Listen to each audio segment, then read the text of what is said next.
Ертеректе жылдар бойы Аллаға құлшылық жасаған бір діндар кісі болған екен. Аллаға құлшылық ұрудан басқа жұмысы болмапты. Күндердің бір күнінде халық келіп оған: "Бұл өңірде ағашқа табынатындар бар" деп хабар береді. Бұған ашуланған діндар балтасын мойнына асынып, ағашты шауып тастауды ниет етіп жолға шығады. Жолда шейх кейпіндегі шайтанға жолығады. Шайтан қайда бет алғанын сұрағанда, әлгі діндар адам ағашты шауып тастауға бара жатқанын айтады. Сонда шайтан тұрып: "Сенің онда не шаруаң бар? Ғибадатыңды тастап, ағашты шабуға бара жатырсың. Одан да келген ізіңмен кері қайтта құлдығыңды қыл", дейді әлгі кісі. "Бұл да менің бір құлшылығым", дегенде шайтан: "Мен бұл ағашты кесуге рұқсат бермеймін" деп екеуі алыса кетеді. Діндар кісі шайтанды алып ұрып астына жығып алады. Сонда шайтан: "Мені босат, өзіңе айтарым бар. Шындап келгенде сен бұған жауапты емессің ғой. Өзің ағашқа табынбайсың, басқаларда не шаруаң бар? Алла тағаланың жер бетінде көптеген пайғамбарлары бар. Қаласа бұл жерге де біреуін жіберіп ағашты құлатқызады" деп айлаға басады. "Жоқ, мен міндетті түрде ағашты шабамын" деп қайтадан шайтанмен алысып, екінші рет оны жеңіп, оның көкірегіне отырып алады. Шайтан: "Мені жібер. Мен саған керемет бір ұсыныс жасаймын. Бұл саған да, маған да тиімді" дейді. Діндар: "Қандай ұсынысың бар?" дегенде шайтан: "Сенің түгің жоқ. Тақыр кедейсің. Өзгелерге күнің жиі түседі. Сен де қатарларың сияқты басқаларға жақсылық жасағың келеді. Солай емес пе?" дейді.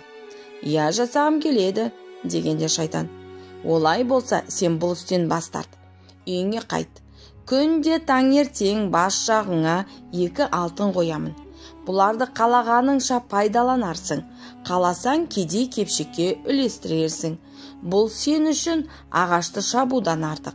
Өйткені ағашты шауып тастағаныңмен бұл әрекетіңнен ағашқа табынатындарға зиян келмейді. Басқаларға да пайдасы жоқ" дейді. Діндар біраз ойланып: "Айтқаныңның жаны бар. Мен бұл ағашты шабуға мәжбүр болатындай пайғамбар емеспін ғой.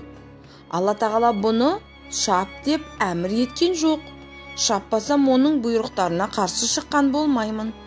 Бұның айтқаны өте пайдалы" деп ойлап, онымен келісіп тарқасты. Түнде жатып таңертең тұрғанда жастығының астынан уәделескенде 2 алтын тапты. Ертесі күні де сондай болды. Одан кейін алтын келмейтін болды.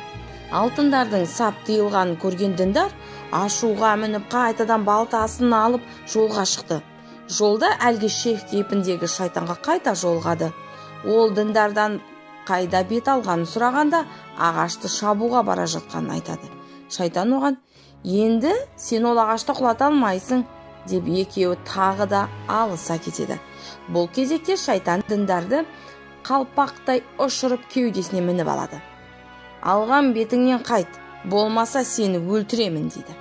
Амал қалмаған діндар қолынан еш нәрсе келмесін білген соң шайтанға: "Мені босат. Бірақ мынаны түсіндір. Алғашында мен сені жеңдім. Ал енді қалайша жеңілдім?" деп сауал тастайды. "Алғашындағы ынтаң мен ниетің Алла үшін еді. Сондықтан Алла тағала саған жеңіс берді. Бірақ кейіннен ынтаң дүние үшін болды. Алтындар келмей қалды деп ашуландың. Сондықтан мен сенен үстем түстім" дейді. Сондықтан әрбір ісімізді Алла разылығы үшін Алланың атымен бастауды қолға алайық.